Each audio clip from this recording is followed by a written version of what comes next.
everybody, welcome back to another episode of M.S.M Reviews. And today we'll be talking about the first movie of Phase 3, Captain America, Civil War. Let me just get this started. Entering Phase 3, this is where things really hit the fan. And it definitely shows in this movie. Captain America Civil War pretty much takes place. We get a time period, 1991, of Winter Soldier's past, and pretty much the assassination of Tony Stark's parents. And then we cut back to present day, where Captain America, Scarlet Witch, Black Widow, and Falcon are on a mission across somewhere in Africa, and shit hits the fan, and civilians get killed, and Scarlet Witch blames herself, and the U.S. government pretty much attack the Avengers, pretty much telling them they need to sign, they need to stop being vigilantes the way they're acting. And we get this scene right before they call the Avengers in to sign this treaty. We get the scene before it. Tony's having one of these invention press conference things, showing this product of his memories of his father and mother. But, he says, I wish it went down like that the last time he met them, the last time he saw his parents alive. But he, says a very good therapeutic, but and then he gets confronted by this lady.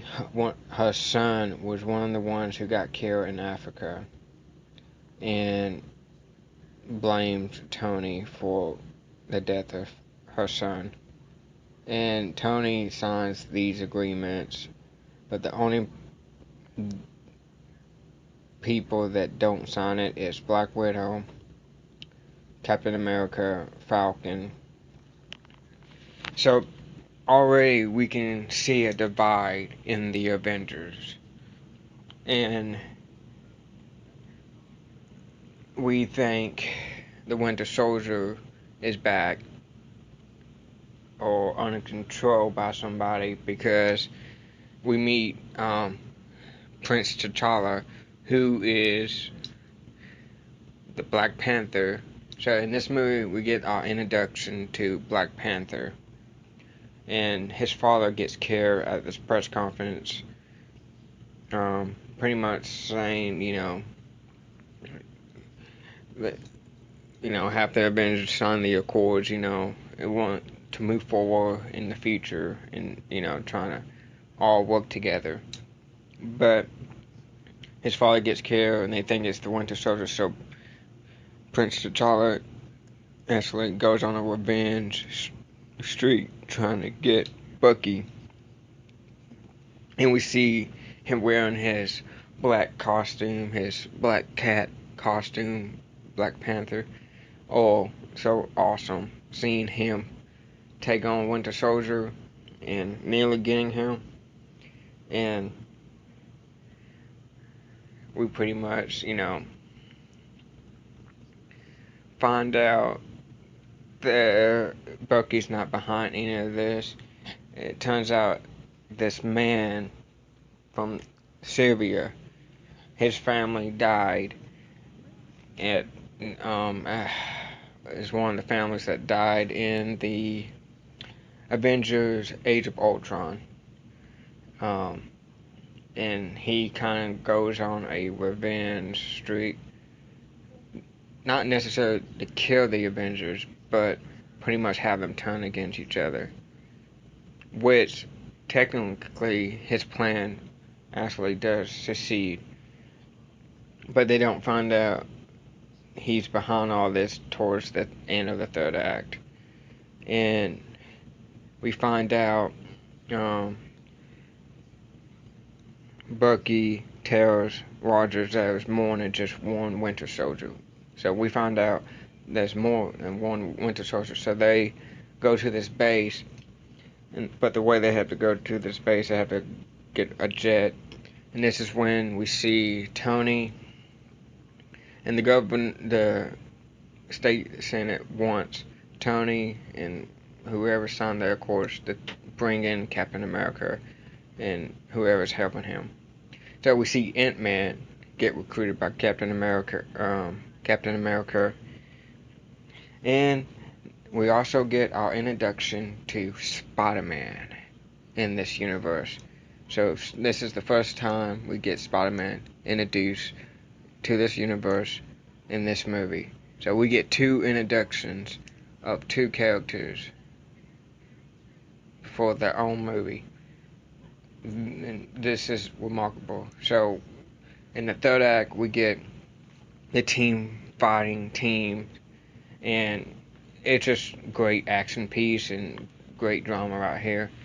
And then they finally get away, Captain America and Bucky, and they get to the base, and basically the Winter Soldiers are already dead. They were in these frozen tubes, but they all have bullet holes in their head. Turns out the guy didn't want to bring these guys back. He saved them the trouble. That's when he tells his whole plan is to pretty much break the Avengers from the inside out. And he shows this video that Bucky was the one who killed Tony Stark's mom and father, and Tony couldn't contain his rage, so he tries to kill Bucky, and Tony's fighting him, and they'll go back and forth, and Tony Stark shoots off Bucky's metal arm, and Captain America and Tony have this big fist fight, and Tony gets taken out, like gets his suit powered down, and you can tell this friendship is broken. And Bucky and Captain America get out of there, and Captain America gives Tony the shield, and because Tony said that shield doesn't belong to you, so he gives it to Tony.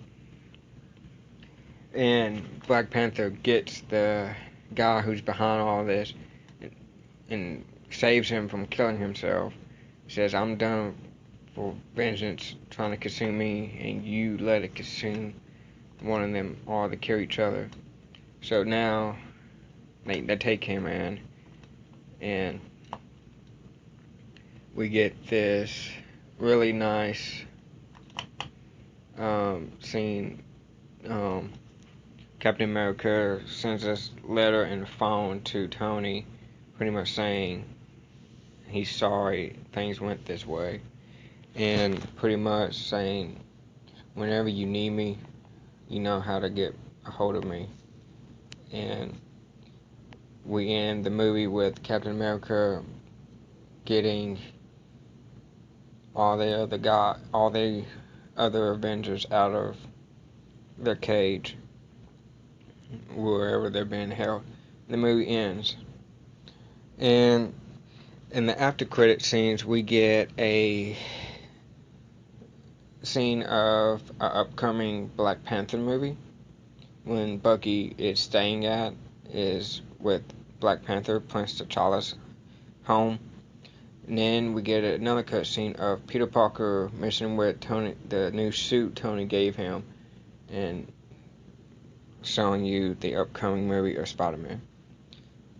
And that's my review of Captain America Civil War, and this movie is 10 out of 10. I'm so ready.